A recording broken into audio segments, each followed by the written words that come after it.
jamming in the party, and you're whining on me, pushing everything. Right back on top of me. This is Sid from perpetualstream.com and the wiitrieve YouTube channel. Kevin Lyttle is an international singer who's experienced success on a very global scale. He's well known for his mega hit single, Turn Me On, which has sold millions around the world.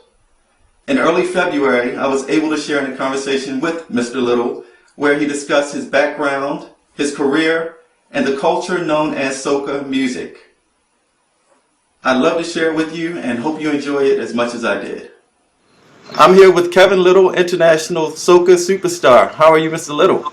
I'm doing very fine, very, very fine. I'm enjoying the sun in Miami, you know? Well, it's a lot better there than it is here. Well, where are you? I'm in York, Pennsylvania. Oh, you're in Pennsylvania? Yeah, we've been getting a lot of snow. Would you please tell everyone, people your fans who already know you and others who may not know you as well, a little bit about you? Well, I'm from the island of St. Vincent and the Grenadines, born and raised Vincentian. A lot of people think I'm Jamaican or Trinidadian. Some people even think I'm from the Virgin Islands or something, but 100% Vincentian. I grew up in a home situation where my mom alone took care of everyone. I grew up poor. I was the only child, and ever since I knew myself, I love entertainment, and hence, here I am today. You have a global reputation for recording soca music. What is soca music to you, and how would you describe it to somebody who doesn't really know a lot about it or is just being introduced to that type of music? Well, soca to me is my culture, you know. That's what soca means to me. It's a very strong part of my country's basic culture. You know, we are very much into soca as the local music that's performed by local artists. Soca, calypso. We do get into reggae and dancehall a bit, but that's more Jamaica. You will find more of the islands down south next to Trinidad, including mine. Barbados, Grenada, St. Lucia, Antigua, also St. Kitts. Also Trinidad and Guyana, which is on South America, even Belize. They all perform soca and calypso and stuff like that, a little bit of zouk or something, you know? Wow. What inspired you to get into the music business? Was it a family member or a friend, or was it something totally different that got you into this? Well, I was always wanting to sing, you know. As a little kid, as long as I've known myself, I was always mimicking everything I heard on the radio. And you know, when I got to the age of like 9, 10 years old, trying to remember, yeah, I was around 10 or 11 years of age when my mom first bought a black and white TV. And I started seeing all the award shows on TV and stuff like that when the local network would air them. And I got to see people like Michael Jackson and Stevie Wonder. You know, that's when I decided, that's what I want to do, because I saw the type of success you could have if you become a well-known singer. Because, you know, and one of the things you would always notice about those guys that inspire, they have a lot of longevity.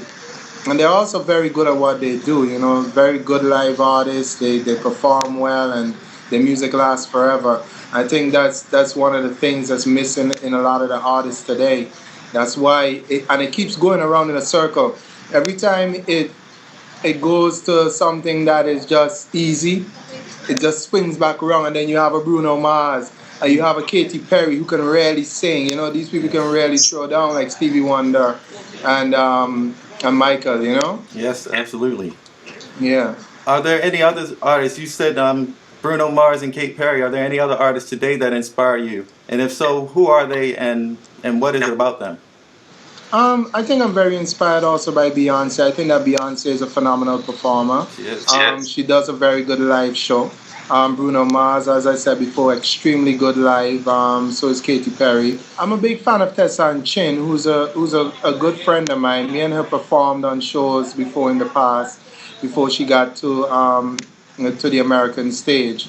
So, you know, I have a kind of connection there with her. And, you know, as a person that always believed that she should have gotten that kind of fame a long time ago, because I've never heard anybody sing live the way that she can. She does it almost effortlessly. You know what I'm saying? Yes. So I'm a big fan of her. I think that she's gonna go places, and I hope that she's as successful, for a very long time. Turn Me On is your biggest international hit today. It's been featured in Hitch with Will Smith, and it's sold millions of copies around the world. What has the success of that song done for Turn you? Me On has basically created a name for me in America and around the world. It's made me a household name. A lot of people may not know me by face, but a lot of people would know me by the song or by my name. They would say, "Yeah, that guy that sing that song," and they would say, "Oh, the Jamaican guy." Yeah. So I mean, I'm not Jamaican, but big up Jamaica all the time still because Jamaica. After St. Vincent made me a big star, Jamaica actually was the country that took the song when it became big in Trinidad and really pushed it in their carnival, and they were playing it in the dance hall like a regular dance hall song too, which kind of put the stamp of that commercial appeal because the record was able to play in all formats, and hence it made me a pop star in Europe, a pop star in America, which are why I'm soca, but not a lot of people love me, and soca has that pop appeal too, so I guess that's where that synergy came from too. That's good stuff. You recently experienced some success with the updated version of Turn Me On, which you've done with Matt Houston, a French artist. How did that come about? The label actually called me while I was doing a deal here in America with another company, which actually didn't work out at the time. Because I'm doing deals all the time. If you go on my fan page right now, you see I just signed a distribution deal with Blanco y Negro, which is a Spanish label. But this label in France called me way before that and asked me to do a remake of Turn Me On for the French market with their artist Matt Houston. We were skeptical about it because a lot of people are saying, "Oh, it's only Turn Me On, it's only Turn Me On," and we didn't really want to do it. But because it was just France, just for the territory of France, we decided, well, it can't hurt. It can only help keep me relevant. So we did it. And we also have a lot of new stuff that's in the making. So that helped to build a foundation buzz for what we have new coming. Cool. Do you think that version will make it to the United States or be released wider? Because it is very catchy and, it's good. Well, I actually am intending to do a 10-year anniversary of the release of Turn Me On. The song was released in 2004 internationally by Atlantic Records. It was released originally by me in 2001.